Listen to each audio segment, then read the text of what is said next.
While we were playing together at a concert last year, Juliette told me about this new cello sonata by Saint-Saëns that her father had recently researched and is publishing with Beringer the next year, and it occurred to us how perfect it would be that she would be the one to give its first public performance in North America, and that was the beginnings of probably one of the most exciting projects we've worked on together.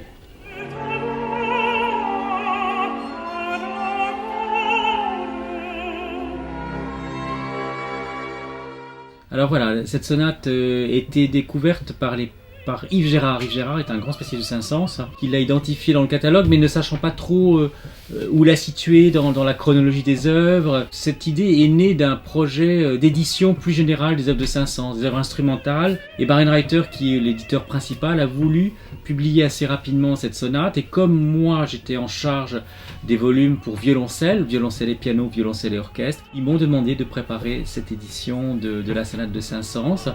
Donc cette sonate, moi, le travail que j'ai fait après avoir préparé l'édition, c'est d'essayer de retrouver son origine, essayer de la dater. Alors elle a été jouée une fois à Dieppe, je crois, mais très très brièvement, il n'y avait pas d'édition. Le fait aussi que Saint-Saëns était très sollicité par les violoncellistes parce qu'il a finalement été l'un des compositeurs français qui a le plus écrit pour le violoncelle durant cette période. Je pense que c'est une histoire d'amitié, essentiellement. Il dit à Durand, son éditeur, je vais écrire une sonate parce que j'aime beaucoup ce violoncelliste qui s'appelle Pierre Destombes. Il m'a beaucoup touché, il m'a ému lorsqu'il a joué le second mouvement de ma deuxième sonate. Et donc voilà, je vais faire une troisième sonate, mais pas aussi imposante que la deuxième. Quelque chose de plus simple, pas un grand vaisseau, dit-il.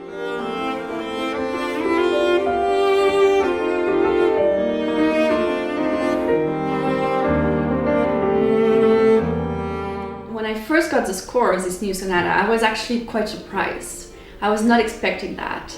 I knew, of course, the first and second sonata, and I think especially the second sonata is the texture and the density is quite striking. And what was surprising to me in this new sonata was actually the simplicity of the writing. Je pense que c'est une œuvre qui est importante, effectivement. Elle a un langage peut-être moins complexe que la deuxième sonate, même si elle a des couleurs harmoniques très très étranges. Alors Saint-Saëns, la première chose qui me vient, c'est sa virtuosité de pianiste, sa rigueur aussi, et puis son lyrisme. Je trouve qu'il allie la virtuosité et le lyrisme. After meeting at the Music Academy of the West, we've developed a really great artistic partnership and friendship, and this past week we've been in Paris together to record a recital program for radio broadcast on France Musique.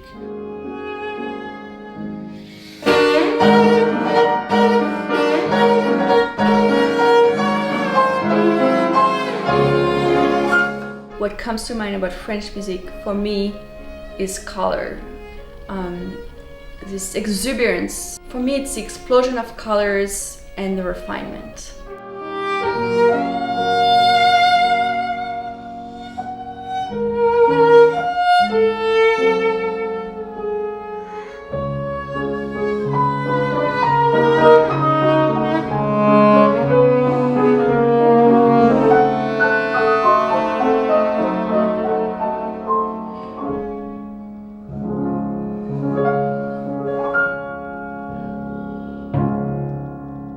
The special thing about playing French music is that you can't put too much pressure into it. You have to let it breathe, and you have to let the sonorities blossom and speak for themselves. C'est pas une musique qui va se laisser saisir comme ça très rapidement. Il faut vraiment l'approfondir pour pouvoir en dégager sa spécificité, son essence.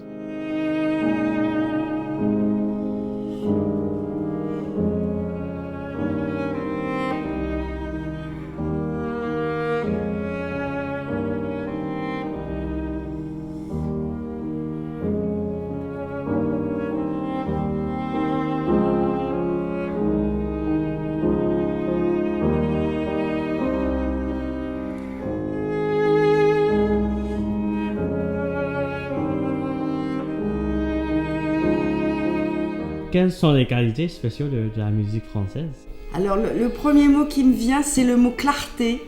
D'autres mots, il y a l'équilibre. L'équilibre, la couleur, bien sûr.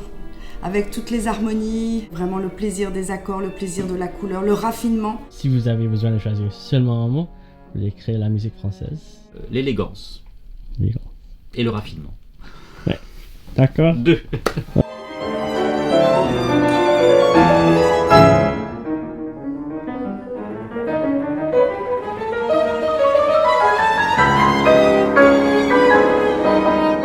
When we first met at Music Academy in 2014, we played Ravel Trio, and I immediately felt that the way we worked and approached French music was very similar. So there was this immediate bonding. It's such a special place for us as a duo. What we really liked about Music Academy was its community.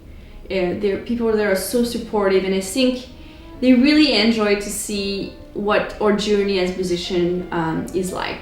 So to come back a few years after and see now what musician we're now, see this journey, I think they would be excited to see that.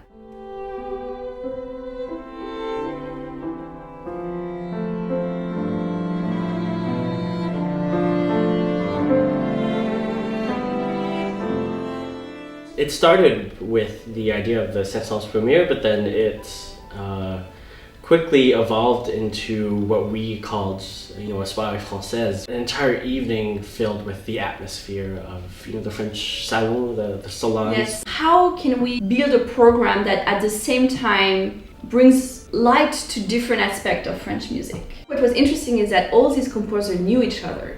So I think having Camille Saint-Saëns being the first thing we thought of course, and then we really conceived the program around that. These composers influenced each other and were in contact during their lives.